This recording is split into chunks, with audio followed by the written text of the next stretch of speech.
Bienvenue dans votre émission Au-delà du réel.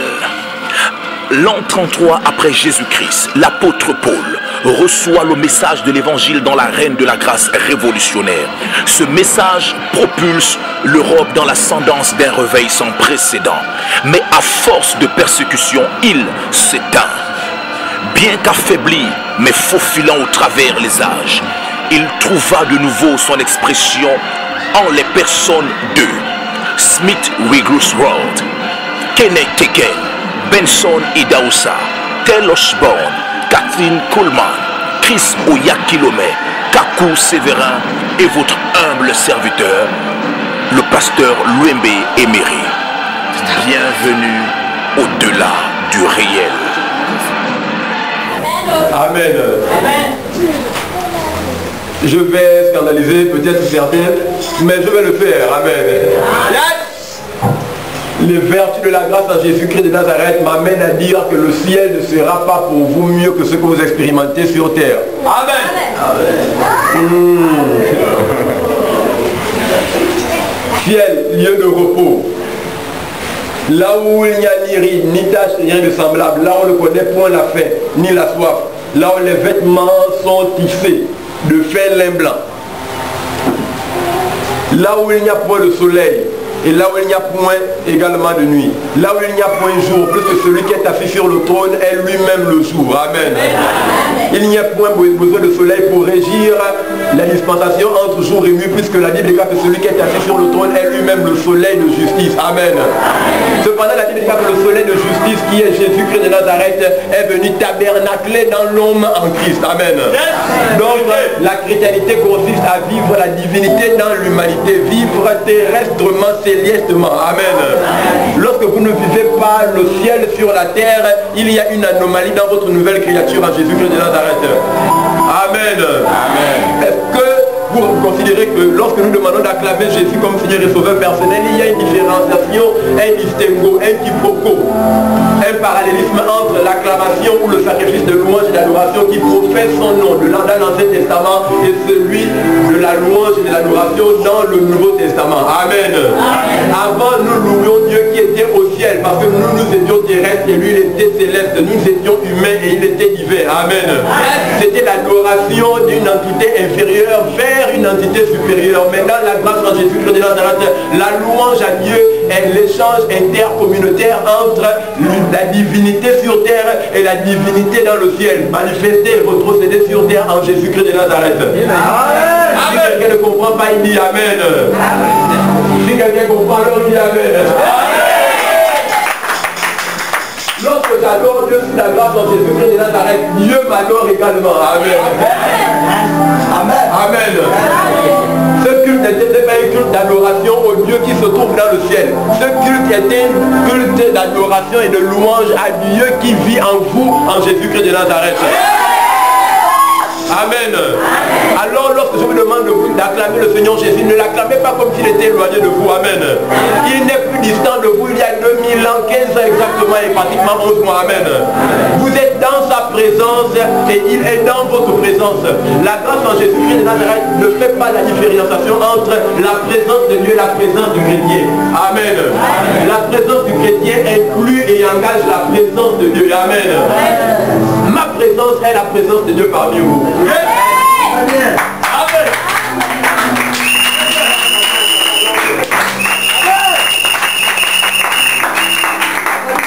Votre présence est la présence de Dieu au nom de Jésus-Christ de Nazareth. Je vois les personnes, pendant que je suis en train de parler, parce que vous avez porté des vêtements, vous qui sont restés par inadvertance dans vos maisons le dimanche passé. Lorsque vos ennemis entreront au contact direct ou indirect de votre maison pour avoir été dans cette église avec ces vêtements, ils seront amoindris au nom de Jésus-Christ. Ce matin, nous ne sommes pas là pour parler d'un Dieu céleste et nous étant terrestres. Nous sommes là pour parler de Dieu en nous, en Jésus-Christ de Nazareth. Amen. Alors, y a-t-il un homme qui peut, ce matin, une femme qui puisse ce matin élever l'empereur des armées? Vous savez, Jésus n'est plus le roi des rois et le Seigneur des seigneurs. Amen. Jésus n'est plus le seul unique fils de Dieu. Amen. Jean 3 déclare, Dieu a tant aimé le monde qu'il donna son fils unique afin que quiconque croit en lui ne périsse pas, mais ait la vie éternelle. Amen. Dieu voulait avait un fils, mais il voulait avoir une famille. Alors il a semé son seul fils unique dans le sol pour récolter une multitude de fils et de filles en Jésus-Christ de Nazareth. Il a semé son fils unique pour moissonner une famille. Amen. Ce matin, vous êtes de la famille de Dieu, parenté de l'être divin, le créateur des cieux et de la terre.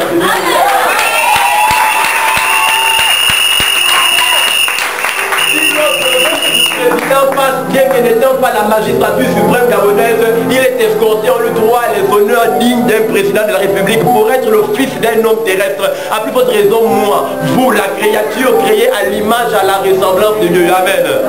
La Bible déclare Genèse, Dieu dit créons l'homme à notre image, à notre ressemblance. Puis la Bible déclare que Dieu le créa à son image, à sa ressemblance. Il le forma de la poussière de la terre.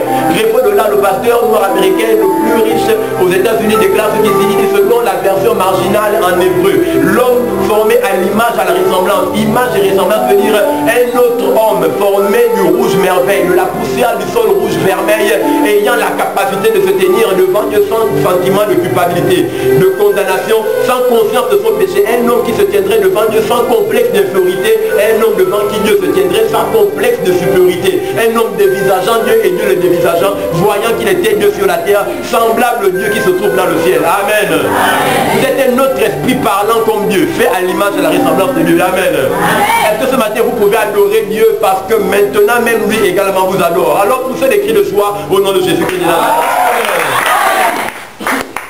Le dimanche est un culte d'adoration à Dieu. Et le dimanche est un culte d'adoration de Dieu pour sa créature. Amen. Le chrétien est une star au ciel. Il est adoré, idolâtré de par les anges. Les anges jeûnent, prient, cherchant la face de Dieu pour que Dieu leur envoie en service pour exercer un sacerdoce auprès de ceux qui doivent hériter le salut. Amen. J'ai vu le diable faire un cauchemar sur le chrétien. Je l'ai vu dans une vision.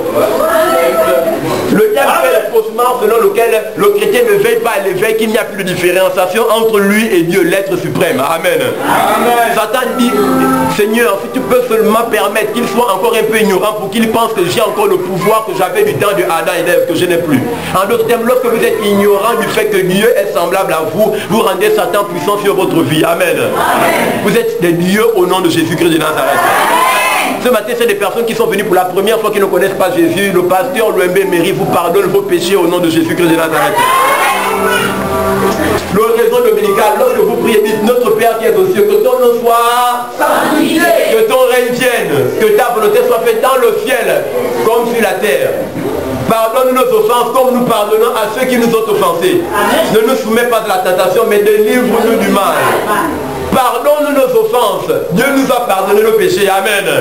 Mais maintenant qu'il n'est plus présent sur terre, nous avons le pouvoir de pardonner les péchés aux autres. Pardonne nos offenses comme nous pardonnons à ceux qui nous ont offensés. Je pardonne les péchés des personnes qui sont dans la salle au nom de Jésus-Christ de Nazareth. Amen. Il dit également, si un homme, si vous avez été pardonné du Père, vous pouvez pardonner vos péchés, comme également le Fils de l'homme a le pouvoir de pardonner les péchés, vous avez le pouvoir de les pardonner et le pouvoir de retenir les péchés des hommes contre eux-mêmes. En d'autres termes, lorsque quelqu'un vous a fait quelque chose, vous avez le pouvoir de ne pas le pardonner et au ciel il ne sera pas pardonné, même par les vertus de la grâce. Dieu vous a conféré le pouvoir d'opérer divinement dans votre humanité. Amen. Amen. Parole du Seigneur Jésus. Que le Seigneur soit avec vous. Ce n'est pas moi qui l'ai dit, c'est les autres que c'est. Amen.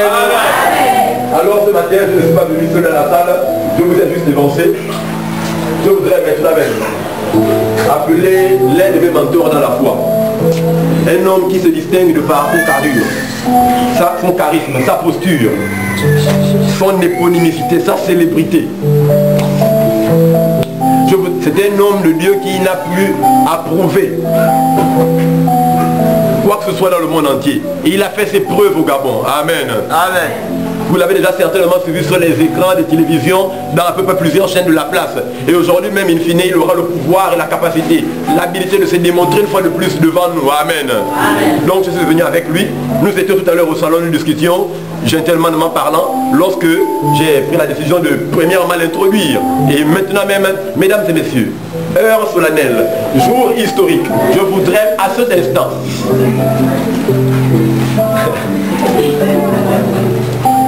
que nous nombreux suivions dans cette salle, pendant qu'il rentre maintenant,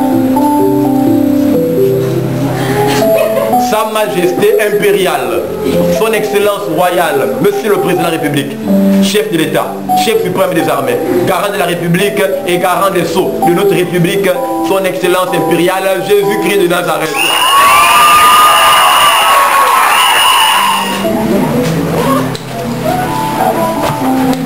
Est déclaré roi d'un royaume, un individu ayant à sa tête des sujets. Cependant, la Bible déclare que Jésus est le roi des rois et le Seigneur des seigneurs. Lorsqu'un roi peut régner sur d'autres rois, il n'est plus un roi. Selon l'ordre chronologique qui régit les pouvoirs dans leur répartition humaine, un roi ayant sous son autorité des rois est un empereur. Puisque seul un empereur peut régner sur les rois et les rois régner sur des sujets. Amen. C'est pourquoi Jésus n'est pas le roi des rois. Il est l'empereur Jésus-Christ qui règne sur les rois. Amen. Jésus est le roi des rois. Le roi dont il est question ici, c'est le Seigneur Jésus. Mais les rois dont il est question, puisqu'il est le roi des rois et le Seigneur des seigneurs, il est le roi, mais le roi des rois. Les rois ici ne sont pas les dieux de ce monde qui ont des yeux mais qui ne voient pas, des oreilles mais qui n'entendent pas, des bouches mais qui ne parlent pas. Ils ont des mains mais ne gesticulent pas, des pieds mais ne peuvent marcher. Amen. Je sais souvent que plus ou moins les religieux nous ont enseigné qu'il est le roi des dieux de ce monde des ténèbres. Amen. Non. La Bible déclare que vous êtes un sacerdoce royal, un peuple mis à part, une nation sainte pour annoncer les vertus de celui qui nous a ressuscité dans les ténèbres à la lumière en lui-même. Amen. Donc Jésus est le roi de nous les chrétiens qui sommes les rois dans ce monde. Amen. Amen. Jésus ne règne plus dans ce monde, c'est nous qui régnons dans ce monde au travers lui. Amen. Il est le Seigneur des seigneurs. Pourquoi? Parce qu'il est le Dieu établi sur les chrétiens qui sont eux-mêmes Dieu sur terre. Amen. Est-ce que quelqu'un comprend la distinction maintenant? Amen. Dans l'Ancien Testament, Jésus était roi. Et il avait des sujets. Ou du moins Dieu était roi. Et il avait des sujets. Mais lorsque l'on bascule de l'Ancien Testament pour le Nouveau Testament, de l'Ancienne Alliance pour la Nouvelle Alliance, Dieu n'est plus le roi qui a des sujets. Mais ces sujets sont devenus rois comme lui-même dans la grâce en Jésus-Christ de Nazareth. Amen. Dieu était le Seigneur. Et il avait des hommes qui l'adoraient dans l'Ancien Testament. Mais dans le Nouveau Testament, les sujets qui adoraient un Seigneur lointain dans les cieux sont devenus eux-mêmes des seigneurs. Amen. Donc nous sommes de la même classe que Dieu. La Bible déclare dans le livre d'Exode chapitre 20 à partir du verset 1er, voici, tu adoreras l'Éternel, ton Dieu de toute ta force, toute ton esprit, toute ton âme. Tu ne te feras pas de représentation imagée de ce qui se trouve dans le ciel, sur la terre et dans les mers. Car le jour où tu commettras ces choses, moi l'Éternel, je te prendrai en blasphème. Et tu seras toi non seulement, et 3 ou 4 générations après toi conjuré de malédiction. Mais il dit à ceux qui m'aiment, je les bénirai eux jusqu'à 1000 générations. Amen. Dans l'Ancien Testament, lorsque Dieu dit ce commandement à Moïse de monter sur la montagne, de sanctifier le peuple, après 3 jours, après qu'ils aient lavé leurs vêtements, après qu'ils ne se soient pas approchés de leurs femmes pour les hommes et les femmes de leurs maris pour les femmes, le 3e jour au son de la trompette, Dieu descendit sur la montagne de sa voix puissante. Et pendant que José et son serviteur, Moïse et son serviteur Joseph, fils de Nun, étaient sur la montagne, la Bible déclare que Dieu leur donna 2 tables de la loi, sur lesquelles il était gravé 10 commandements. Et la Bible déclare que les 2 tables de la loi sur lesquelles étaient gravés 10 commandements avaient la forme de pierre tombale. J'ai déjà parlé d'ici auparavant. Amen. Dans l'Ancien Testament, la loi de l'Éternel était gravée sur des tables de pierre. Mais cependant, lorsque l'on bascule de l'Ancienne Alliance pour la Nouvelle Alliance, de l'Ancien Testament pour le Nouveau Testament, les lois de Dieu, du moins la parole de Dieu n'est plus gravée sur des cœurs de pierre, mais elle est gravée sur des cœurs de chair au nom de Jésus-Christ de Nazareth. Amen. C'est pourquoi aussi longtemps que la loi était écrite sur des tables de pierre, les hommes étaient dans l'incapacité de pouvoir la garder. Amen. Parce que le sponsorisé est une réflexion du sponsor. Amen. Et le sponsor était un reflet du sponsorisé. Amen. Dans l'Ancienne Alliance, la loi de Moïse était sponsorisée par le sang des boucs, des brebis et des bovins. Cependant, dans la Nouvelle Alliance en Jésus-Christ de Nazareth est sponsorisée par le sang de l'agneau. Amen. Et l'Ancienne Alliance ou l'Ancien Testament sponsorisés par le sang des boucs, des brebis, des bovins ou encore des taureaux, étant eux-mêmes le sponsor de la nouvelle alliance, ne pouvaient qu'engendrer des hommes animaux. Pourquoi? Parce que cette dispensation était régie par le sang d'animal. Amen. C'est pourquoi l'homme en Jésus-Christ, l'homme sans Christ est appelé l'homme animal, selon Paul. Amen. C'est pourquoi vous allez voir les chrétiens qui sont sous la loi. On a beau prêcher le péché, ils continuent de se comporter animalement comme étant des pécheurs. Pourquoi? Parce que le sang des boucs, des agneaux, des brebis et des bovins ne peut engendrer que dans cette sponsorisée les mêmes habilités que eux-mêmes ont engendrées. Amen. Amen. Un animal n'a pas d'esprit, il a une âme et il a un corps. Amen. Or, on ne peut donner une loi sainte qui est irréprochable et qui n'a point de ride, ni rien de semblable, non pas un animal, car il serait dans l'incapacité morale et légale de la garder. Amen. C'est pourquoi sous l'Ancien Testament, aussi longtemps que Dieu disait ne péchez pas, car si vous péchez, vous mourrez. Il péchait et mourait, bien que la mort était effrayée tout le monde. Amen. Mais gloire soit rendue à Dieu que dans la grâce, les tables de la loi ne sont plus gravées sur des tables de pierre, mais sur des tables de chair au nom de Jésus-Christ de Nazareth. Et étant de cœur cher, lorsque nous recevons la parole, nous pouvons la mettre en pratique. Amen. Dans l'Ancien Testament, les hommes devaient obéir à la parole de Dieu. Mais dans le Nouveau Testament, nous n'obéissons plus à la parole de Dieu. Nous pratiquons la parole de Dieu. Amen. Si quelqu'un est d'accord, il peut dire Amen. Dans l'Ancien Testament, c'était semblable à un homme à qui on disait de jouer un rôle sur une scène qui était contraire à sa nature. Imaginez un homme à qui on demande d'envoyer sur une scène de production pendant 24 heures. Il pourra aboyer pendant 24 heures aussi longtemps qu'il est sur la scène et qu'il joue son film.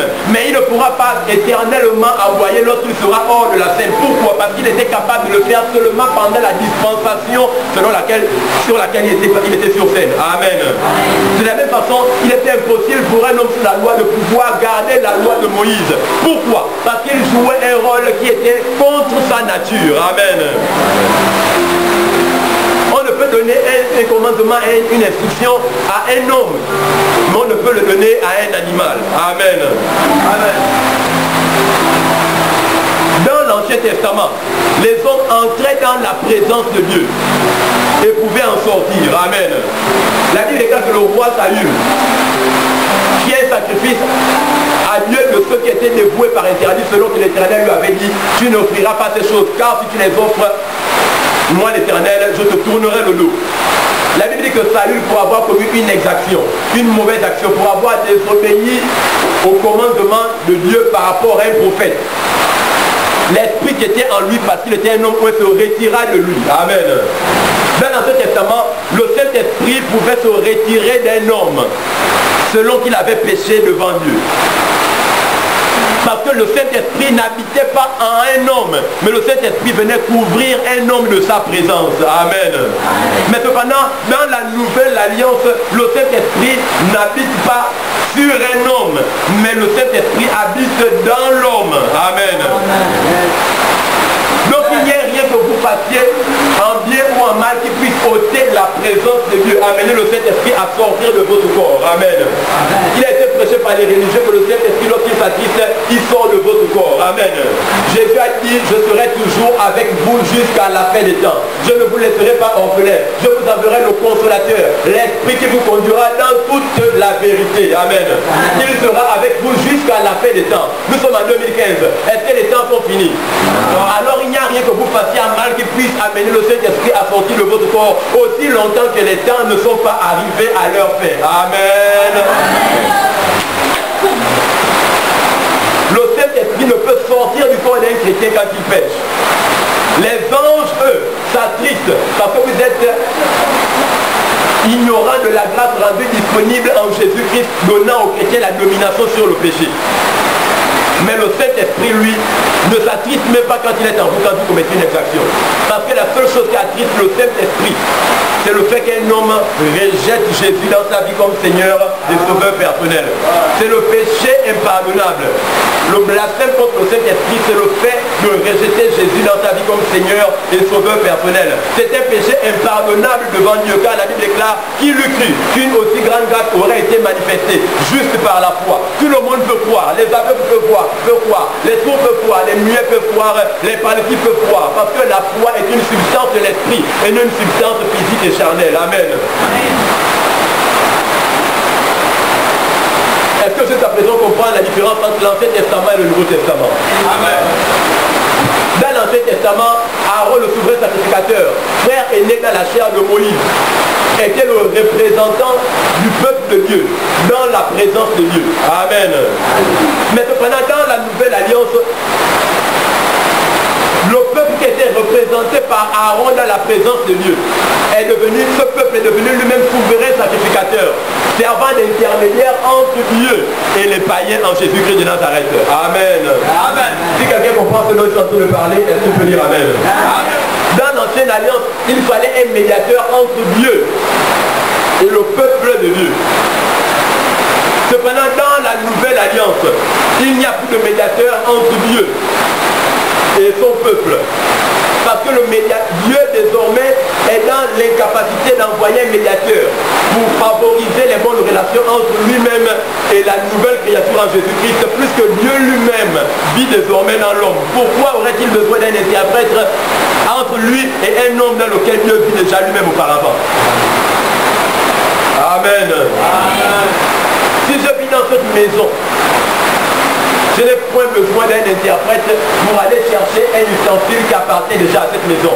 Qu'est-ce que je fais? Je vais tout simplement le prendre. Pourquoi? Parce que cela m'appartient au nom de Jésus. Amen. Amen. C'est cela la différence entre l'Ancien Testament et le Nouveau Testament. Dans l'Ancien Testament, c'était vos efforts, vos œuvres, vos performances, essayant de plaire à Dieu, de par ce que vous prophétiez ou agissiez, qui apportait la faveur de Dieu sur vous. Mais dans la nouvelle alliance, c'est votre foi aux œuvres, aux performances et aux efforts de Jésus qui vous confère toutes les bénédictions que lui-même il aurait eues ayant commis ces œuvres-là. Amen. Dans l'Ancien Testament, la louange attirait la présence de Dieu. Vous avez déjà entendu dans les églises pentecôtistes et charismatiques réveil, lorsqu'on dit frère, élevez-le, faites même le Seigneur. Lisons de nos bouches le fruit de nos lèvres qui confessent son nom. Car lorsque nous louons et nous adorons, nous faisons descendre de la présence de Dieu. Vous avez déjà écouté cela auparavant. C'était ainsi dans l'Ancien Testament. Mais ce que les personnes comprennent aujourd'hui, c'est qu'il y a une différence entre l'Ancien Testament et le Nouveau Testament. Dans le Nouveau Testament, la louange, nous ne louons pas Dieu, nous n'adorons pas Dieu pour que la présence de Dieu descende du ciel vers la terre. Mais dans le Nouveau Testament, la louange élève notre esprit humain recueilli au-delà du règne de la colère et de la frustration. Amen. Amen. La Bible dit qu'il y avait un homme appelé Élisée. Et pendant que Akab et sa femme Jézabel persécutaient les croyants, je veux dire le peuple de Dieu, les prophètes, le prophète Élisée, voulant parler de la part de Dieu, était dans l'incapacité. Alors il demanda à ce qu'on lui apporte un harpiste, quelqu'un jouant de la harpe pour jouer de la harpe. Et c'est de là que les gens déduisent par ignorance que le fait de pouvoir jouer un instrument, adorer ou louer Dieu, était symbole de faire descendre la présence de Dieu. Vous allez voir, certaines personnes estiment que pour pouvoir faire des miracles, il faut d'abord que nous adorions, nous louons pendant longtemps. Vous avez déjà plus ou moins vu ce genre d'attitude auparavant. Amen. Amen. C'est à cause de cela. Parce que si Élie ou encore Élisée, le grand prophète majeur de l'Ancien Testament, pour prophétiser, parler de la part de Dieu, devait faire jouer de la harpe à un harpiste, pour qu'il puisse tout simplement parler de la part de Dieu. Alors ils ont déduit que certainement quand on veut également performer des miracles ou encore parler de la part du Seigneur, nous devons forcément louer. Parce que ça fait descendre la présence de Dieu dans l'église. Amen. Amen. C'est une hérésie de l'Ancien Testament qui n'est pas valide et effective dans le Nouveau Testament. Lorsque Élie demanda à ce qu'on puisse jouer la harpe, ce n'était pas parce que la harpe avait l'habilité de par la louange de faire descendre la présence de Dieu. Non, c'est parce que la harpe la louange au travers de la harpe élevait son esprit humain recueilli à une position qui le mettait au-delà de la colère, la frustration. dont il était victime. Alors il fallait que la louange par la harpe puisse canaliser et discipliner son esprit, orienter son esprit vers la bonne direction pour qu'il puisse écouter de la part du Seigneur. Amen. Donc, lorsque je vais rentrer dans la présence de Dieu, je ne suis pas obligé de louer et d'adorer pour rentrer dans sa présence. Pourquoi? Parce que je suis né de la parole de Dieu, selon 1 Pierre 1,23. Je suis dans la présence de Dieu en Jésus-Christ de Nazareth. Amen. Dans l'Ancien Testament, la Bible déclare que le peuple d'Israël apportait des boucs, des taureaux, des bovins, ou encore des agneaux, pour l'offrir en sacrifice expiatoire pour le péché de pour le pardon de leur péché pendant une période de 360 jours, donc 1 an.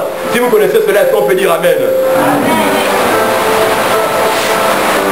Et lorsqu'ils apportaient les boucs, les brebis, les bovins et les agneaux pour l'expiation de leur péché, je vais revenir sur ça tout à l'heure, leur péché était pardonné une seule fois dans l'année. Et le souverain sacrificateur qui recevait les offrandes pour le pardon des péchés, pour l'expiation des péchés, je veux dire, entrait dans la présence de Dieu une seule fois dans l'année. Pourquoi? Parce qu'il était interdit au peuple de Dieu d'entrer et d'accéder à la présence de Dieu. Mais cependant, dans la grâce en Jésus-Christ de Nazareth, le chrétien peut entrer dans la présence de Dieu autant de fois qu'il le souhaite. Vous constatez souvent dans nos églises, avant de commencer une réunion de prière,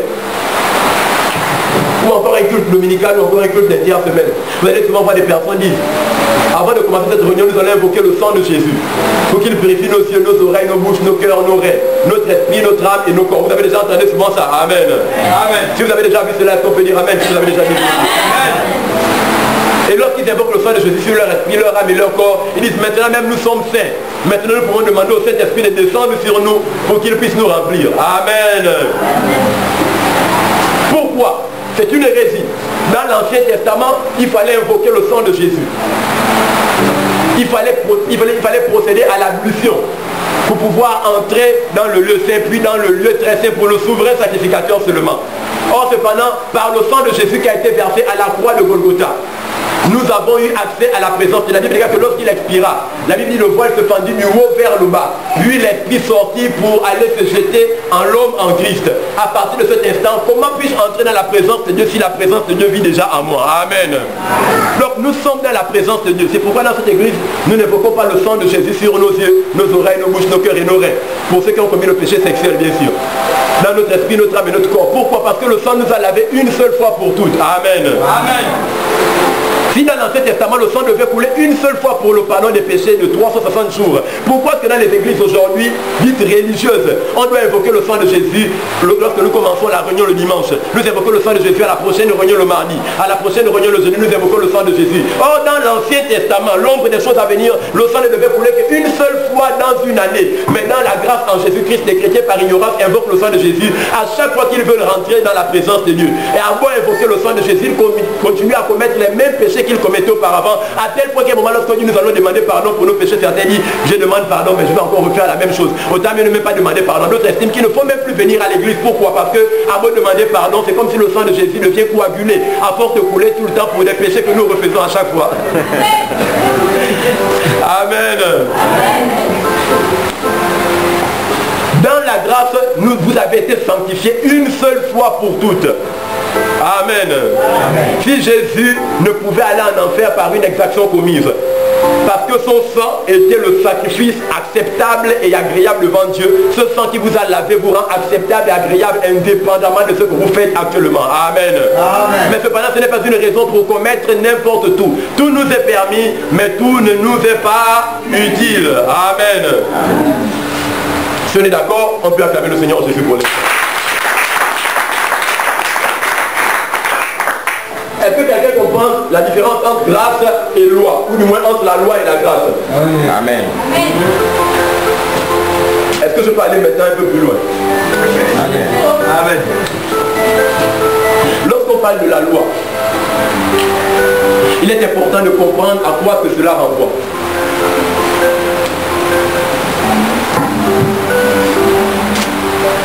Dans l'Ancien Testament, il n'y avait que des types, des ombres. Ou encore, il n'y avait là que l'ombre des choses à venir.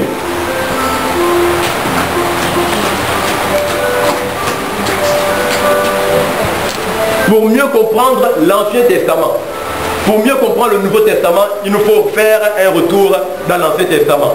Comme quoi, tu veux mieux sauter, prends de l'élan. Amen. Amen. J'ai dit la dernière fois dans mon introduction, sur le message différence entre loi et grâce, que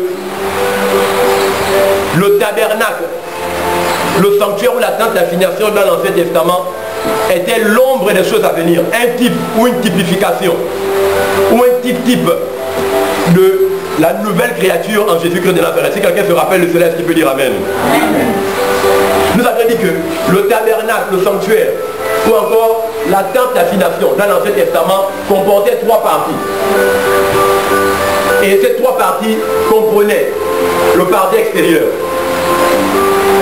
le lieu saint et le lieu très saint, qu'on appelait également le Saint des Saints. Et j'avais dit que l'homme également est esprit. Il a une âme et vit dans un corps. Il n'est pas esprit, âme et corps. Amen. Il est esprit, il a une âme et vit dans un corps.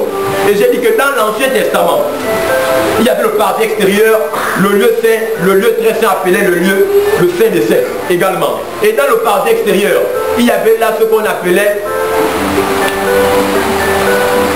l'autel des sacrifices brûlés.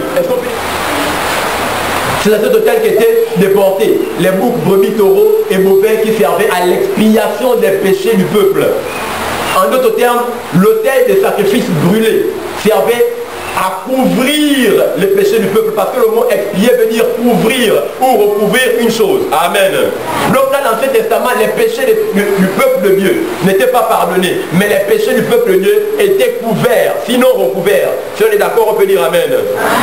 Donc il y avait l'autel des sacrifices brûlés, qui représentait ici, qui servait à l'expiation du péché. Et le mot expier en hébreu veut dire recouvrir ou couvrir les péchés du peuple pendant une période de 360 jours. Donc dans l'Ancien Testament, vos péchés étaient couverts pour 360 jours. Donc pendant 1 an, et après 1 an, ils ressurgissaient devant vous. Amen. C'est pourquoi dans les églises dites pentecôtistes et charismatiques de réveil, dites religieuses également, où on enseigne la loi, cependant qu'étant dans la dispensation de la grâce, les personnes pêchent, demandent pardon pour leurs péchés, et après avoir demandé pardon pour leurs péchés, recommettent les mêmes actions dont ils ont commis auparavant comme péché. Amen. Amen. Amen. Amen. Puis, au-delà de l'autel des offrandes brûlées, il y avait là à l'entrée du lieu saint ce qu'on appelait la cuve des reins, qui servait au rite de la purification pour les sacrificateurs. Parce que après qu'ils aient tué le bouc, le bovin, le taureau ou encore l'agneau sur l'autel des sacrifices brûlés, leurs mains étaient pleines de sang. Alors pour entrer dans le lieu saint, au-delà, il y avait la cuve des reins, qui était une cuve dans laquelle il y avait de l'eau. Et ils se lavaient les mains pour se rendre purs du sang qu'ils avaient versé. Amen. Alors, ce rituel-là servait au rite de la purification du sang que nous avions versé pendant 1 année. C'est pourquoi les chrétiens sous la loi, bien que professant la grâce, lorsqu'ils ont fini de pouvoir demander pardon pour leurs péchés, doivent maintenant même pratiquer un rite de purification. Dans l'Ancien Testament, on se lavait les mains, on se lavait les oreilles, on se lavait la bouche, on se lavait les pieds. Mais cependant, dans la grâce, les chrétiens ont tout simplement retrocédé le processus en disant: je demande au sang de Jésus de me laver mes yeux, mes oreilles, ma bouche, mes mains, mes pieds, mon esprit, mon âme et mon corps. Conformément aux pratiques de l'Ancien Testament qui servaient au rite de la purification pour un sacrificateur d'entrer dans le Saint des Saints là où il y avait la présence de Dieu. Amen. Amen. Vous comprenez maintenant que ces pratiques-là sont des pratiques de l'Ancien Testament. Amen. Puis, il y avait là, dans le lieu saint, maintenant, il y avait ce qu'on appelait la table des pains de proposition, sur lequel il y avait 7 pains de proposition qui étaient changés une seule fois pendant le sabbat. Le sabbat, c'était le samedi, exactement. Et ces pains de proposition n'étaient mangés que seulement dans le lieu saint. Amen. Les 7 pains de proposition qui représentaient les 7 jours de la semaine et qui représentaient les 7 esprits de Dieu selon Ésaïe chapitre 11, qui étaient mangés par 7 sacrificateurs. Amen. Amen. Qui représentent les 7 apôtres majeurs des 7 âges de l'église de l'Asie mineure. Amen. Lorsqu'ils étaient mangés par eux, les sacrificateurs mangeaient ces pains, ces 7 pains. Les 7 pains mangés par les sacrificateurs représentent ici, les pains représentent le corps physique de Jésus-Christ de Nazareth. Amen. Et le pain mangé par les sacrificateurs représente Christ qui viendrait s'incarner dans l'homme par son esprit. Si quelqu'un voit de quoi nous sommes en train de parler, il peut dire Amen. Amen. Donc lorsque nous sommes en train de partager la parole, vous êtes en train de manger Christ. Amen. Amen. Et vous devenez à son image, à sa ressemblance selon la statue parfaite qu'il avait. Lorsqu'il y a de cela 2000 ans, exactement 15 ans aujourd'hui. Amen. Amen. Puis il y avait là ce qu'on appelait dans le lieu saint le chandelier à 7 branches. Le chandelier à 7 branches était un chandelier ayant 7 branches et avec 7 lampes dessus. Les 7 branches représentent les 7 églises. Amen. De l'Asie mineure. Éphèse, Pergame, Smyrne, Thyatire, Laodicée, Philadelphie. Ce sont les 7 églises de l'Asie mineure. Et le chandelier a 7 branches sur lequel il y avait 7 lampes. Les 7 lampes ici représentent, la lampe représente l'esprit et la parole. Amen. Amen. Cela représente également les 2 drachmes. Il y avait un homme, un pharisien, qui passait ayant vu un homme qui avait été battu par des brigands et des braqueurs. Eut pitié de lui, le prit sur sa monture et l'amena à l'autel. Lorsqu'il le mena à l'autel, il dit non, prends soin de cet homme. Dans 3 jours je reviendrai et je te donnerai 2 drachmes en plus. Les 2 drachmes signifient ici la parole et l'esprit. Cela représente également la doctrine et l'onction. Amen. Amen. Est-ce que quelqu'un comprend de quoi nous sommes en train de parler actuellement? Amen. Amen. Et le chandelier à 7 branches sur lequel il y avait les 7 lampes représente également Dieu parmi son église.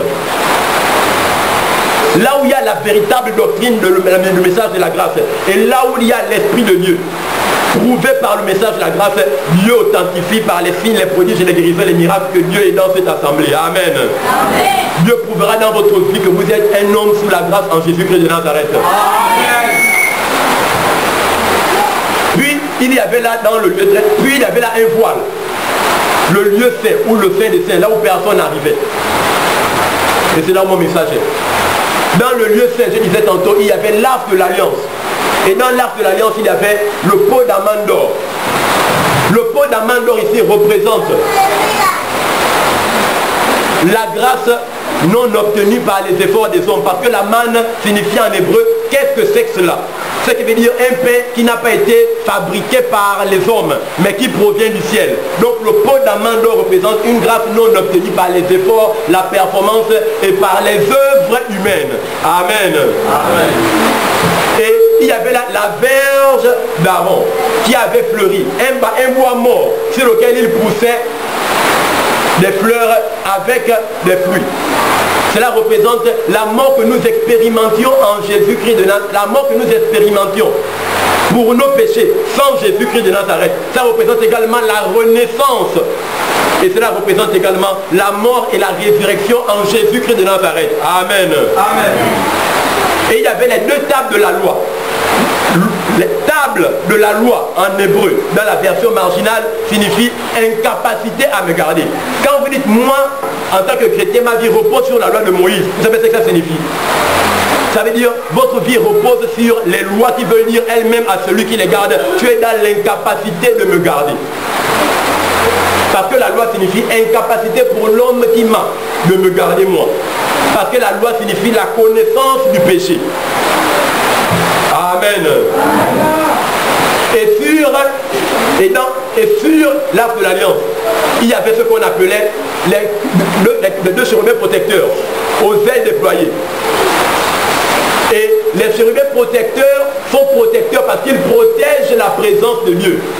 Aux incirconcis d'y entrer dans la présence de Dieu. Amen. Et s'il y avait deux chérubins protecteurs aux ailes déployées sur l'arche de l'alliance, c'est parce que Dieu se trouvait sur l'arche de l'alliance et que les chérubins protecteurs aux ailes déployées autour de l'arche de l'alliance protégeaient la présence de Dieu qui était au milieu de l'arche. Amen. Amen. Alors, par illustration, pour revenir depuis le début, dans le parti extérieur, l'autel des offrandes brûlées, sur lequel était apporté le sacrifice pour l'expiation, pour couvrir ou recouvrir le péché du peuple, pendant un an, représente la croix de Jésus-Christ sur le mont Golgotha. Amen. Amen. Pourquoi? Parce que c'est sur la croix que l'agneau de Dieu qui ôte le péché du monde a été crucifié. Donc l'autel des offrandes brûlées représente la croix sur laquelle Jésus a été crucifié dans l'Ancien Testament.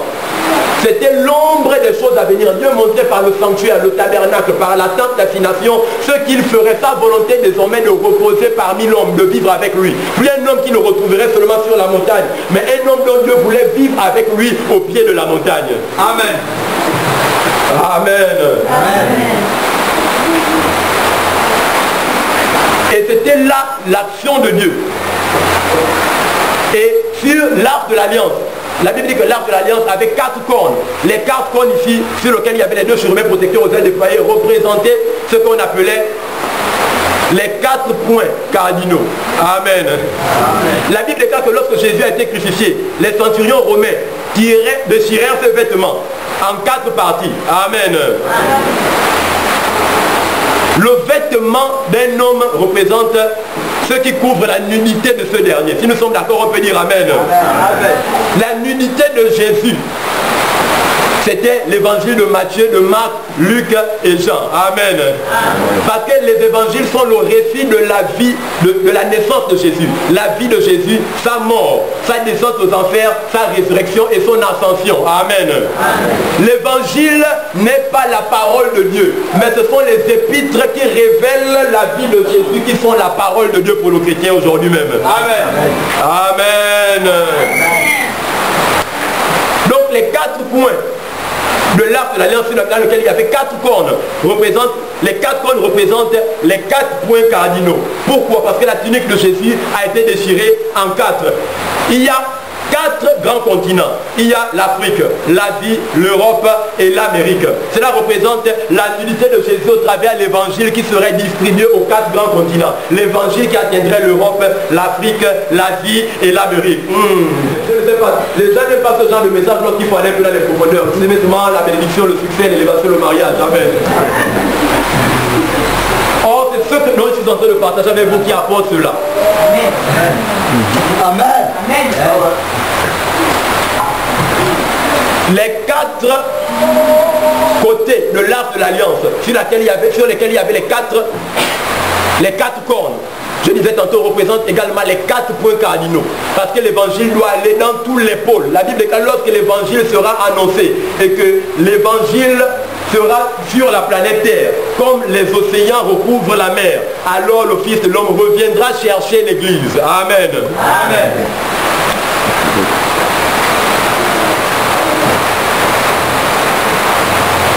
L'évangile, les 4 côtés sur lesquels il y avait les 4 cornes, représentent également le pouvoir du christianisme dans les temps de la fin pour les 4 continents. Amen. Amen. C'est un aspect que je ne développe pas maintenant. Vous devez comprendre qu'en Jésus-Christ de Nazareth, nous avons tout obtenu. Les 4 côtés également sur lesquels il y avait les cornes représentent la croix de Jésus lui-même. La croix avec 4 pôles. Amen. Amen. Jésus, lorsqu'il fut cloué à la croix, je disais tantôt, Dieu avait un fils. Et ayant un fils, il voulait avoir une famille. Mais comme Dieu sait que pour obtenir mieux que ce que l'on a, il faut semer le peu que l'on a pour avoir une multitude. Alors il jeta son fils en terre. Pour ceux qui ont les oreilles, ils comprennent ce que l'Esprit est en train de dire à l'église. Il jeta son fils à terre pour récolter à une saison bien déterminée, 50 jours plus tard, une multitude de fils ou encore une famille. C'était la nouvelle créature en Jésus-Christ de Nazareth. C'était les chrétiens du tabernacle de guérison. C'était les chrétiens dans le corps de Christ en général. Amen. Amen. Et c'était cela que Dieu est venu faire pour nous. La croix également représente, lorsque vous inversez la croix représente un signe de multiplication. Amen. Jésus était Dieu, mais Dieu dans le conseil supérieur de sa volonté, voyant que nul n'était comparable à lui et que nul n'était semblable à lui. Il était grand, puissant, surpuissant, éponyme et célèbre. Cependant, il n'avait point de contemporain de sa génération et de sa posture avec qui il devrait dialoguer. Voulut se multiplier lui-même à grande échelle. Alors il fallait que lui qui était au ciel puisse descendre sur la terre au travers la croix, inclinant la croix pour se multiplier lui-même à grande échelle. Amen. Amen. La croix également, avec ses quatre côtés. Jésus était cloué sur la croix. Amen. Il a dit, Père, Père, pourquoi m'as-tu abandonné? Et les Juifs disaient, ils s'écrient, demandant, et Elia, lama sabachthani. Il disait, il appelle Élie. Blasphémateur, fossoyeur, faiseur de faux miracles. Il appelle Élie. Or, Jésus parlait en langue pendant qu'il était sur la croix. Il disait, Père, Père, pourquoi m'as-tu abandonné? Et pendant qu'il avait les mains écartées à la croix, les Juifs pensaient qu'ils étaient en train de le crucifier. Mais Jésus était en train d'ouvrir les portes du ciel. Il tenait un bâton ici, un bâton et là, il disait, venez à moi. Vous tous qui êtes fatigués et chargés. Lorsque vous êtes un père et que votre enfant vous a détourné de l'argent et que, ayant peur des sanctions que vous lui infligerez si vous le revoyez et qu'il s'en va en Amérique et qu'il fait 30 ans et un jour il vous appelle et vous dit, papa, je suis devenu multimillionnaire de l'argent que j'étais détourné, maintenant même je reviens au Gabon pour t'honorer. Dites-moi, lorsque vous le verrez, qu'est-ce que vous ferez? Vous le direz en bon français gabonais, Samba. Amen. Les mains de Jésus clouées à la croix pour les Juifs représentaient la crucifixion, mais pour Jésus c'était Samba. Amen. C'était l'accolade, venez à moi. Amen. Vous tous qui êtes fatigués et chargés, et je vous donnerai du repos. Amen. La croix également de ces quatre côtés représente le premier côté de la croix. Cette partie représente le nord. Amen. Le sud, l'est et l'ouest. Le nord, la partie dans laquelle il y a ma tête, représente le ciel, la partie élevée. Amen. Dieu était au ciel, mais cependant il voulait racheter les hommes qui sont sur la terre. Amen. Les hommes qui vivent, les hommes vivant sur la planète Terre. Amen. Cependant il était au ciel. Alors lui qui était au ciel, voulant prendre l'homme pécheur sur la terre pour le ramener au ciel, décidant lui qui est au ciel de descendre sur la terre comme un homme qui vivait ordinairement sur terre, mourant comme étant un homme ordinaire, descendant au sud dans les enfers pour ramener l'homme qui était sur terre, qui devait aller en enfer, pour qu'il aille avec nous au ciel. Voilà la gloire.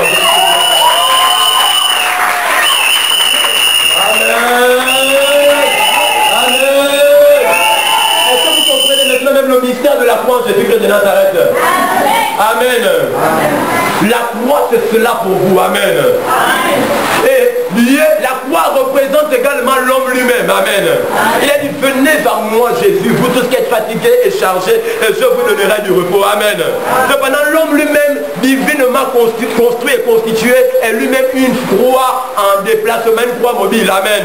Lorsque vous avez des problèmes dans vos maisons, il y a une puissance de la croix. Lorsqu'un enfant est malade, tenez-vous devant lui. La Bible déclare que lorsque les enfants d'Israël étaient mordus par les serpents dans le désert, dès l'instant où ils regardaient le serpent des reins, les reins signifient le jugement, on parlera de ça, les mettons leur signification. Amen. Lorsqu'ils regardaient le serpent des reins qui représente la croix de Jésus, Jésus a dit, soyez sages comme des colombes, soyez prudents comme des serpents. Amen. Il a dit non, soyez prudents comme des agneaux car vous êtes parmi des loups. Qui étaient les agneaux? Amen. Lorsque Jésus était en Israël, il était lui-même l'agneau de Dieu qui ôte le péché du monde. Amen. Alors, il était lui-même le serpent des reins. Alors, quiconque contemplait le serpent des reins, automatiquement était guéri de son infirmité. Amen. Il faut que Dieu la chanter. Je n'ai jamais vu personne passer près de la croix qui reste le même. Matthieu le publicain, un dérobeur, un fossoyeur et un escroc, lorsqu'il regarda la croix, il devint un apôtre du Seigneur Jésus. Amen. Le pécheur d'homme, lorsqu'il regarda la croix, devient un pécheur d'homme au nom de Jésus-Christ de Nazareth. Lorsque Marc, un homme ordinaire, pécheur, regarda Jésus, Dieu le tourna en businessman multimillionnaire dans n'importe quelle devise. Lorsque Jean, un jeune enfant innocent dont la tête reposait sur la poitrine de Jésus, regarda la croix, lui qui était un jeune ayant moins de 30 ans, l'âge mature en Israël, devint celui-là qui fut envoyé dans la plus grande île parmi les détenus les plus illicites parce qu'il avait prêché un évangile de telle puissance qu'il est une menace pour les érodier. Amen. Amen. Les hommes ordinaires, lorsqu'ils regardent la croix, deviennent des êtres extraordinaires. Les hommes naturels deviennent extraordinaires. Les hommes physiques deviennent métaphysiques lorsqu'ils regardent la croix. Lorsque votre enfant est malade à la maison parce que la croix représente une croix mobile vous-même, mettez-vous comme ça devant votre enfant, dites-lui regarde-moi dans les yeux et il sera guéri au nom de Jésus-Christ de Nazareth.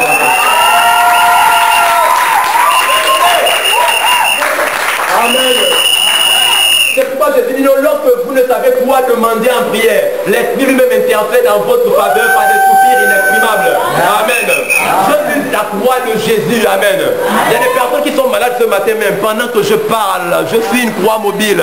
Jésus vit en moi, vrai ou faux? Alors pendant que vous me regardez, vous regardez le crucifié Jésus. Amen. Vos maladies disparaissent au nom de Jésus. Ceux qui ne pouvaient pas voir, voyez à cet instant au nom de Jésus-Christ de Nazareth.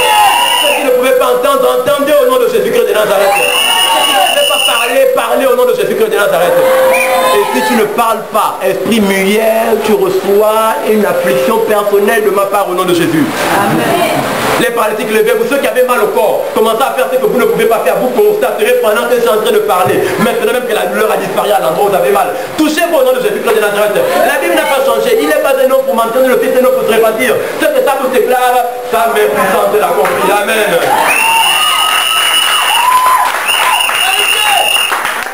La parole de Dieu ne retourne pas à lui sans avoir accompli ce pourquoi elle est sortie. Amen. Puisque Dieu vit à moi, ma parole à moi, le pasteur de Méméry, ne retourne pas à moi sans avoir accompli ce pourquoi elle est sortie. Amen. Je ne suis pas un homme pour mentir, ni un homme pour me repentir. Ce que ma bouche déclare, ma main puissante l'accomplit.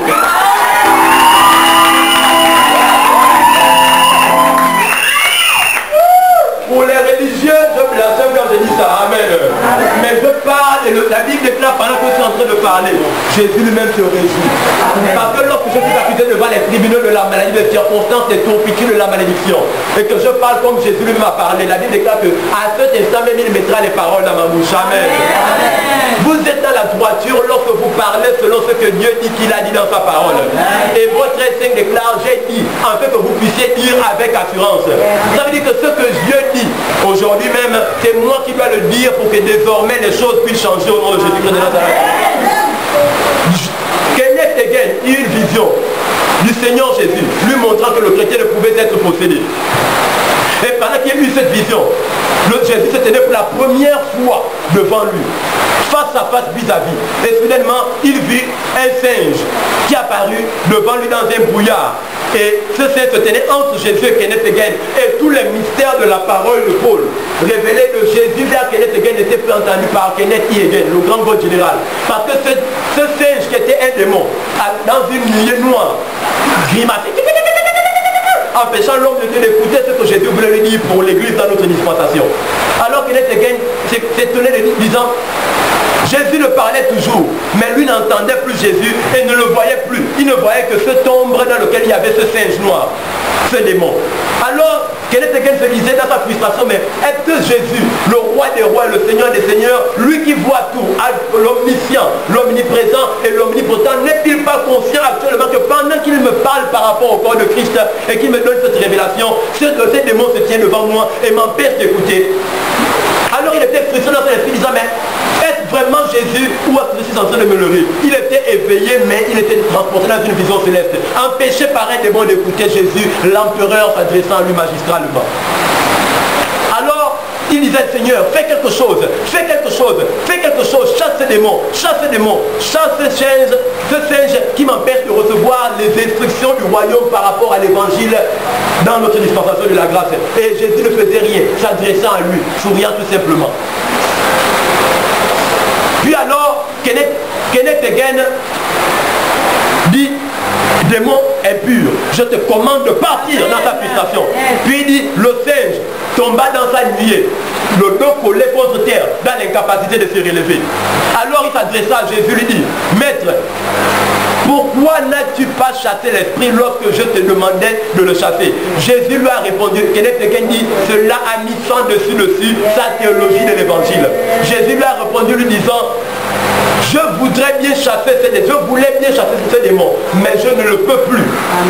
Et Kenneth Hagin dit, toi tu es alpha et oméga, omnipotent, omniprésent et omnificient. Comment tu veux, mais tu ne peux pas. Car la Bible dit, quand tu veux, tu le peux. Jésus dit à Kenneth Hagin, dans la grâce, je le veux pour vous, mais je ne le peux plus. Alors Kenneth Hagin était révolté. Puis Jésus lui dit, tout pouvoir m'a été donné dans le ciel et sur la terre, pendant que j'étais sur terre. Mais maintenant que je ne suis plus sur terre, que je suis au ciel, le pouvoir qui m'a été donné dans le ciel et sur la terre a été retransmis à l'Église. Voici les miracles accompagnants.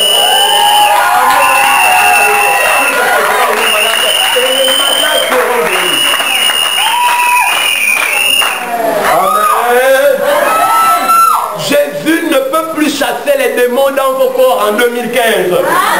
Il le veut au ciel, mais ne le peut pas. Parce que dans cette dispensation, c'est la dispensation dans laquelle le pouvoir qu'il a été retrocédé à ses enfants sur la terre. Amen. Dites-moi, lorsqu'il y a un conseil des ministres et que le premier ministre à la primature est changé sous l'ordre du président de la République, chef de l'État, chef suprême des armées, lorsqu'il y a passation de service entre l'ancien Premier ministre et l'actuel Premier ministre, dites-moi, est-ce que l'ancien Premier ministre peut être appelé par le nouveau Premier ministre pour traiter des affaires de son gouvernement, lui qui est Premier ministre en fonction actuellement? Non. Pourquoi il ne peut pas le faire? Parce que l'ancien Premier ministre n'est plus en fonction et n'a plus le pouvoir légal et moral de venir résoudre les problèmes dont un nouveau Premier ministre a été assigné pour résoudre. Amen. Le problème avec les chrétiens, c'est qu'ils veulent rappeler Jésus du ciel pour chasser les démons qui sont sur terre, pendant que Jésus leur a donné le pouvoir du ciel pour traiter avec les démons qui sont sur terre. Smith Wigglesworth, le code général qui ressuscita 24 personnes. Il détient le record de résurrection des morts dans le classement des hommes de Dieu les plus puissants sur terre. Pour ceux qui sont à l'université de logique pastorale, ils comprendront mieux. Pour ceux qui nous suivent pour la première fois, c'est Léon-Lève pour eux. N'empêche, nous avançons. Et un jour, il est reçu par télégramme au Royaume-Uni, en Angleterre, un message d'une jeune fille qui était gravement affligée par les démons dans le sud-est de l'Angleterre. Et parce qu'il était l'homme de Dieu du moment, lui demandait de partir rapidement de chez lui pour aller dans le sud-est là où la fille était affligée. Et affligée par ces démons. Pendant qu'il attendait, là, le bus qui devait le prendre lui pour le mener à la gare nationale, il vit une expérience qui le marqua grandement. Une femme qui devait prendre le métro, qui était pressée parce qu'elle allait dans un endroit, avec son petit caniche qui barbolait autour d'elle, qui jouait, qui lui cajolait. Et le métro et le bus était arrivé. Wigglesworth lui était rentré et s'était assis devant. La femme voulait rentrer, mais plus qu'en Occident, il est interdit d'entrer dans un moyen de transport public avec un animal à poil, de peur de causer des allergies aux autres. Donc la femme, aussi longtemps que son chien montait avec elle, le bus ne pouvait pas partir et ça lui mettait elle et tous les autres en retard. Alors Smith Wigglesworth regarda l'expérience. La femme dit au chien, va-t'en, tu sais que je ne peux pas monter dans le bus avec toi, va-t'en. Et plus elle dit au chien, va-t'en, le chien tourtillait autour d'elle, il tourtillait autour d'elle.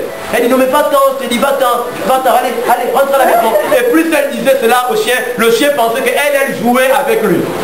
Ouais. Amen. Alors, pendant que la femme disait au chien, va-t'en, le chien davantage tourtillait autour d'elle, il venait la cajoler, jouer avec elle et tout. Elle ne pouvait pas monter dans le bus. C'est comme ça qu'à un moment, cette femme s'est irritée dans son esprit. Elle appuyait les pieds contre terre. Elle a dit, va-t'en au nom de Jésus. Elle a dit, va-t'en, autant pour moi. Et le chien s'en alla dans la maison, la queue entre les jambes. Et Smith Wigglesworth comprit que c'est de cette façon qu'il fallait traiter avec le diable. Lorsque vous parlez avec le diable gentiment et gentiment parlant, le diable n'obéira pas à votre instruction. Mais lorsque vous lui parlez avec un ton ferme, alors il vous écoute au nom de Jésus-Christ de Nazareth. Vous êtes dans cette salle ce matin. Il y a des personnes qui ont des douleurs qui traînent avec eux, sinon qu'ils traînent avec eux depuis des années. Ne dites pas à Satan, ne priez pas Dieu pour que Dieu du ciel vienne les enlever de votre corps. Amen. Dites à cette douleur, meurs au nom de Jésus-Christ de Nazareth. La maladie que Satan plaisante avec vous. Amen. L'autorité, ce n'est pas dans nos cris, c'est dans la connaissance que vous acquiescez en Jésus-Christ de Nazareth. Amen. Vous avez reçu le pouvoir. Matez Satan, traquez-le, matez les rébellions satanées démoniaques. Amen. La justice de Dieu est la nature de Dieu qui vous a été conférée pour asseoir votre suprématie sur Satan et sa vilaine tête, pour discipliner le diable, pour civiliser l'enfer, pour mettre Satan au garde-fou devant la nouvelle créature en Jésus-Christ de Nazareth. Amen. Le chrétien est l'ordre de paix dans son quartier aussi longtemps qu'il est conscient de que Jésus est en lui et que lui il est en Jésus. Il n'y a point de différence. Amen. Vous tolérez trop de choses. Amen. Vous tolérez trop de choses. Chassez cela au nom de Jésus et cela partira. Amen. Jésus n'a jamais prié pour l'un de ses disciples sans le Saint-Esprit pendant ces 3 ans et demi de ministère pendant qu'il était sur la terre. Vous avez déjà vu cela? Avez-vous déjà vu Jésus prier pour les disciples pour qu'ils soient guéris d'une maladie pendant ces 3 ans et demi de ministère? Jamais. La Bible dit, ayant assemblé les 12, il leur donna force et puissance. Luc chapitre 9, verset 1er. Ayant assemblé les 12, il leur donna force et puissance sur les esprits impurs et la puissance de guérir toutes les maladies. La Bible dit que lorsqu'il envoie les 70, 2 à 2 dans les différentes contrées en Israël, la Bible dit qu'il s'exclamait en disant, maître, maître, nous avons chassé les démons en ton nom. Les démons nous sont soumis. Puis Jésus leur dit, je voyais Satan tomber du ciel comme un éclair. Amen. Est-ce que les disciples avaient le Saint-Esprit lorsqu'ils chassaient les démons? Puisque la Pentecôte est arrivée 50 jours après la mort de Jésus. Oh, Jésus était encore vivant lorsqu'il a envoyé les 70 chasser les démons. Les disciples chassaient les démons au nom de Jésus sans le Saint-Esprit en eux. Maintenant, vous avez le nom de Jésus dans la grâce et vous avez le Saint-Esprit en vous dans la grâce et vous vous laissez posséder par les esprits impurs. Abomination. Abomination. Dis avec moi, je refuse. Amen. Je l'ai dit la dernière fois, le chrétien ne peut être possédé au nom de Jésus-Christ de Nazareth. David le dépôt dit, les États-Unis sont une grande nation, mais il n'y a aucun agent assermenté, aucun agent des forces de l'ordre assermenté par la Constitution américaine qui ait le pouvoir légal de venir m'arrêter ici au Gabon. Pas un seul. Même si Barack Obama prenait le treillis et devenait militaire, il ne pourrait quitter les États-Unis pour m'arrêter ici au Gabon. Sinon cela constituerait une violation territoriale. Amen. Amen. Amen. Pour moi, ayant commis un délit en Amérique, pour d'être arrêté ici au Gabon, c'est un délit. Cela exposerait le Gabon à un contentieux territorial avec la nation américaine. Pour que je sois arrêté, il faut que j'aille aux États-Unis, terre qui n'est pas ma terre, où j'ai commis le délit pour que je sois menotté par les forces de sécurité nationale américaines. Amen. Maintenant, la Bible déclare dans le livre d'Éphésiens 2:6, il nous a ressuscités ensemble avec lui et nous a fait asseoir dans les lieux célestes en Jésus-Christ de Nazareth. Ça veut dire que le chrétien, il faudrait que Satan accepte Jésus comme Seigneur et Sauveur personnel. Amen. Qu'il croit dans son cœur que Dieu a ressuscité Jésus d'entre les morts. Puis ensuite, Dieu donnera son agrément à Satan disant depuis le ciel, Satan, tu es sauvé et converti. Amen. Puis Satan serait maintenant un frère en Christ. Puis maintenant par le Saint-Esprit, il serait transporté terrestrement pour aller célestement s'asseoir avec Christ dans Dieu. Selon Éphésiens 2:6, Éphésiens 2:19 et selon Éphésiens 3:14 et Hébreux 12:22. Puis il faudrait qu'il soit assis en Christ dans Dieu pour qu'il puisse désormais posséder le chrétien. Ce qui ne peut arriver aussi longtemps que Dieu reste Dieu. Amen. Amen. Un chrétien ne peut être possédé. Dis avec moi, je ne peux être possédé. Je ne peux être possédé. Amen. Amen. La Bible dit qu'il y avait un homme qu'on appelait Guédara, le démoniaque de Guédara. Amen. Amen. Amen. Bonne turbulence. Il y avait un homme appelé à Guédara, le démoniaque de Guédara. C'était un homme possédé d'un esprit de folie. À telle enseigne qu'il était violent, agressif et non maîtrisable. Il était la crainte pour toutes les personnes de Guédara. Là où il séjournait, nul n'y passait. Là où il demeurait, nul n'y habitait. On le lia à maintes reprises dans les sépulcres, mais à chaque fois, les légionnaires qui étaient en lui cassèrent les chaînes d'acier et de fer. Il était l'homme recherché, cependant trouvé dont tout le monde ne pouvait rechercher. Aguilar. Cependant arriva là Jésus de Nazareth, magistral, pendant qu'il descendait avec les 12 de son cortège de bateaux, et qu'il posa son pied sur la mer, la terre de Guédara.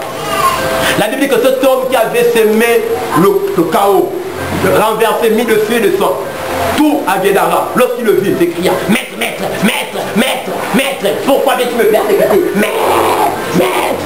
Amen. Amen. Puis il dit à Jésus: qu'y a-t-il entre toi et moi? Pourquoi viens-tu me persécuter avant le temps? Ça veut dire qu'il y a des chrétiens dont on chasse les démons de leur corps. Et il y a d'autres dont ce sont les démons qui vous chassent avant même que vous n'approchiez près d'eux. Moi je fais partie des chrétiens dont les démons chassent. Ils disent: je ne veux pas que tu viennes à côté de moi. Va-t'en, va-t'en, va-t'en. Amen.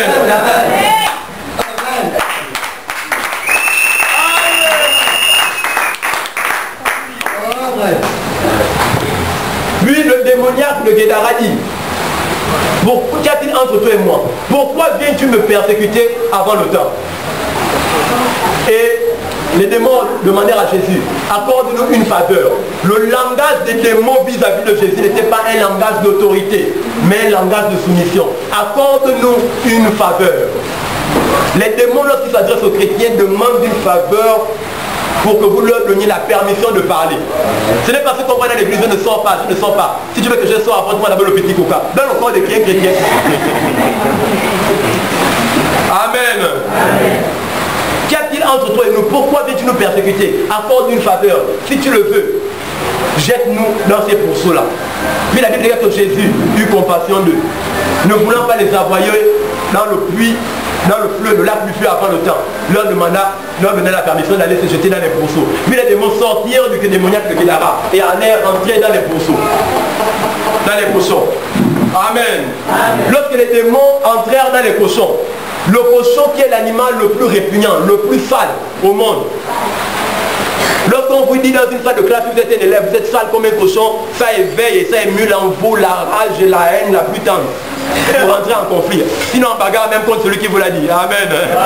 Mais cependant, le cochon qui est l'animal le plus sale, le plus répugnant, le plus dégueulasse, le plus objet qu'il soit, qui se vautre dans la boue par habitude et qui en fait un délice et un palais. Lorsque les démons entrèrent en lui, le cochon dit: si entre la saleté physique et la possession démoniaque, je préfère me suicider. Les cochons quittèrent la vallée et allèrent eux-mêmes se suicider, se jeter dans la mer. Si le cochon qui est l'animal le plus sale au monde refusa d'être possédé par un démon, pendant qu'il y a des chrétiens qui acceptent d'être possédés, je refuse au nom de Jésus-Christ de Nazareth.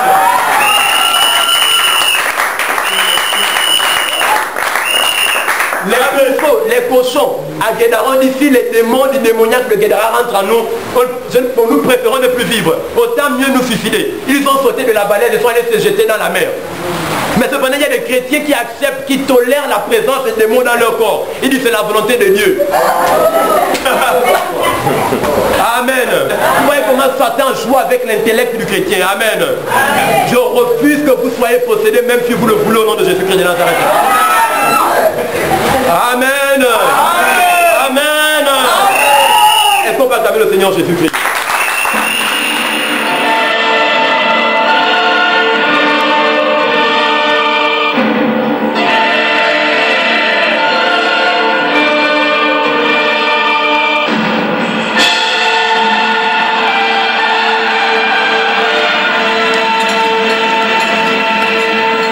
Bienvenue dans votre émission Au-delà du réel. L'an 33 après Jésus-Christ, l'apôtre Paul reçoit le message de l'évangile dans l'arène de la grâce révolutionnaire. Ce message propulse l'Europe dans l'ascendance d'un réveil sans précédent. Mais à force de persécution, il s'éteint.